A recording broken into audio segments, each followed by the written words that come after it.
Today, we're taking an in-depth look at the Monsgeek M1v3, which was sent over by the folks at Monsgeek. The M1 is a wired 75% mechanical keyboard with south-facing hot swap sockets, an aluminum case, polycarbonate plate, volume knob, and VIA compatibility. It's available from Monsgeek for $70 to $95 depending on the colorway and layout. I was sent the black and C version, which is the least expensive version at $70. A wireless version also exists called the M1w3 that starts at $85 and is not VIA compatible. It seems like there's also a plan to release a VIA compatible wireless version in the future. There are also references to a fully assembled or pre-built version that comes with switches and keycaps, but as of this writing, the option doesn't appear on the product page. I was also sent 2 boxes of Akko Creamy Purple Pro tactile switches. According to Monsgeek, they're a sister brand of Akko. On Akko's website, you can see Monsgeek described as their sub-brand, and they were introduced in November of 2022 with the first version of the M1 keyboard. This is my first time using a Monsgeek product, so I can only make comparisons between the different M1 versions based on information I can find online.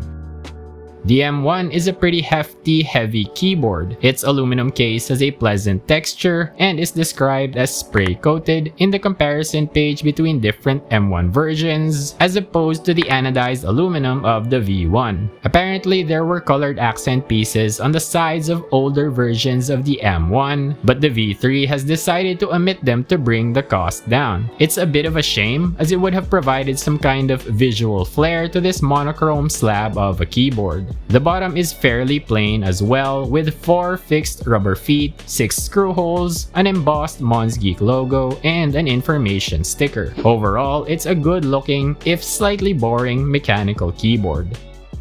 There are some interesting inclusions with the M1 aside from your typical cable, switch puller, and keycap puller. You get 4 extra silicone gaskets as well as some extra case screws. You also get a separate set of PCB mounted stabilizers if you want to replace the pre-installed plate mounted stabilizers. The screws for these tabs are in the bag with the case screws. There's also this extra sheet of what looks to be sound dampening material. It seems to be foam stuck to a sheet of PET plastic. There's a similar sheet inside the M1, but it's made of a different material, and you'll see it later in the Teardown and Construction chapter of this video. The final interesting addition is a sheet of what appears to be foam stickers. I'm not actually sure what these are for, but based on the hole in the middle, my guess would be that these are for the force break mod, which seeks to counteract pinging noises from aluminum cases.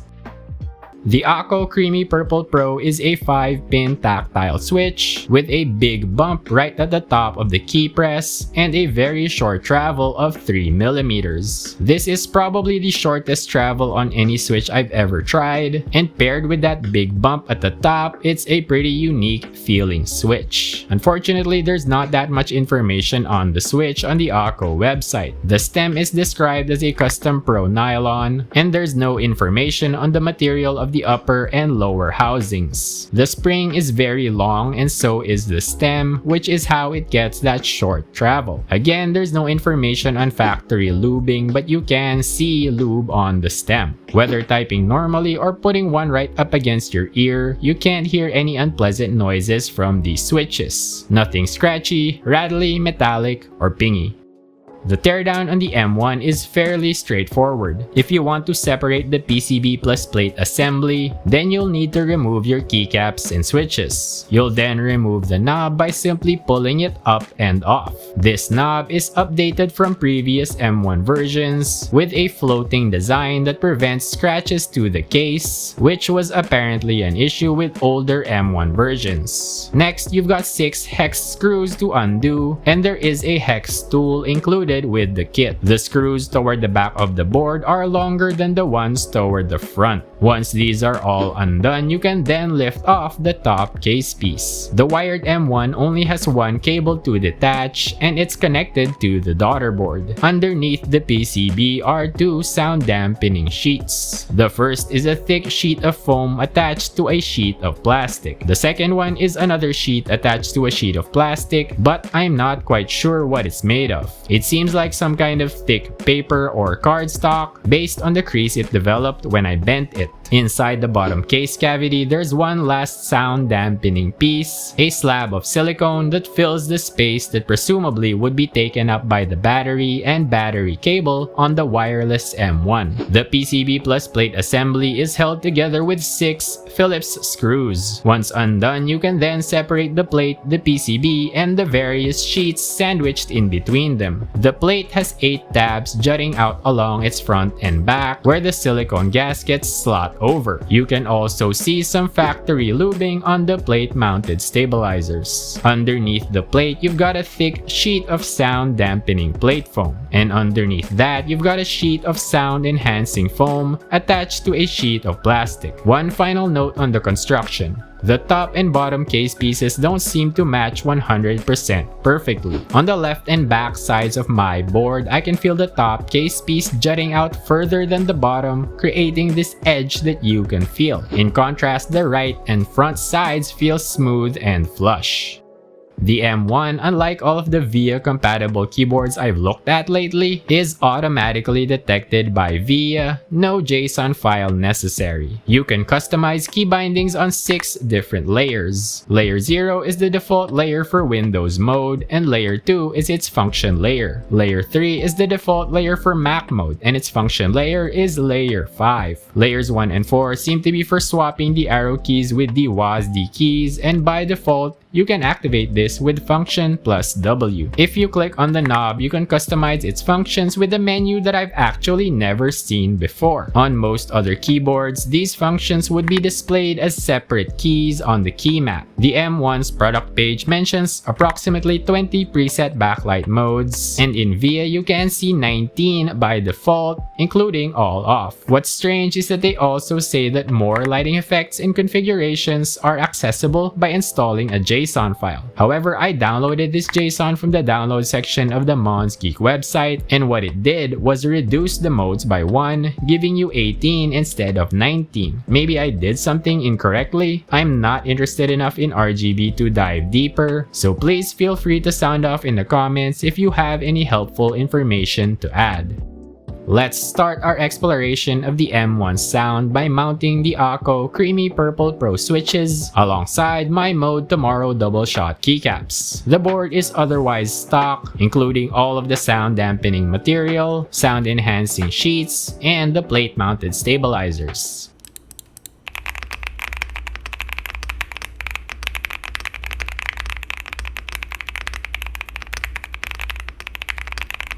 The stock M1 sounds solid paired with the Akko Creamy Purple Pro switches. There's nothing really to complain about aside from some slight rattling on the spacebar stabilizers. Next, let's try removing the 2 sound dampening sheets underneath the PCB. I want to see if this adds some flex to the board since it's very stiff out of the box. Like there's no give at all. And based on my previous experiences with various boards lately, this shouldn't have much of an effect on sound.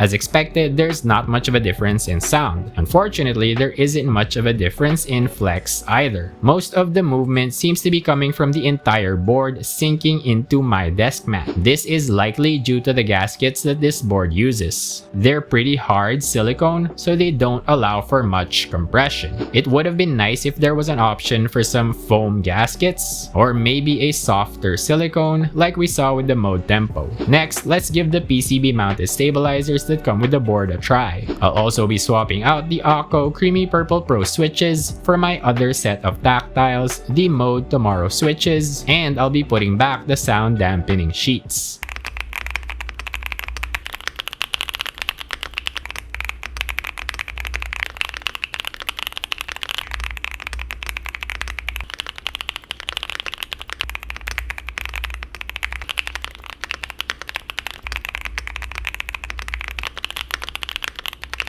The sound does get cleaner with the new stabilizers, but that's likely just due to the manual application of lube. All I did was inject lube into the stems. I didn't do any brushing. For my money, the plate-mounted stabilizers are fine even in their stock form. In a pinch, you can always just add more lube to them. At the end of the video, I'll include a couple of extended sound tests with different combinations of keycaps and switches, so please stay tuned for that. The Monsgeek M1v3 aims to deliver an enthusiast experience at mass market pricing, and it does mostly succeed at that. $70 is bargain pricing for an aluminum case, with every imaginable piece of sound dampening and sound enhancement crammed inside, an extra set of stabilizers, and via compatibility without the need for a JSON file. But there are some missteps. The stiffness is chief among them, I think. If you know me, then you know that I'm really not that particular when it comes to keyboard softness, bounce, or flex. Like if a keyboard is exceptionally flexy, it doesn't really stand out to me. However, this keyboard is too stiff, even for me, and there doesn't seem to be anything you can do about that. You can remove the sound dampening from underneath the PCB, but the stiff gaskets seem to be the main limiting factor. And this lack of customization options is the other major misstep. Yes, you have a choice between plate-mounted and PCB-mounted stabilizers, but for me, with the proper amount of lube, they're basically identical, and you can try to remove one or more of the myriad sound enhancing and sound dampening pieces, but removing the former will probably negatively impact sound, and removing the latter doesn't really make much of an impact. You also get those force break stickers, assuming that's what they are, but I didn't really find the need for them, as the M1's case doesn't really make any sort of pinging or metallic noises. So the M1v3 is what it is, and that's not necessarily a bad thing. You're getting a solidly constructed, good-looking aluminum keyboard that sounds great out of the box, and at $70, that's more than enough. And that's my review of the Monsgeek M1v3. What do you think about this keyboard? Do you own one? Has your experience matched up with mine? If you don't own one, has this review convinced you to get one? Let us know in the comments. Thank you so much for watching.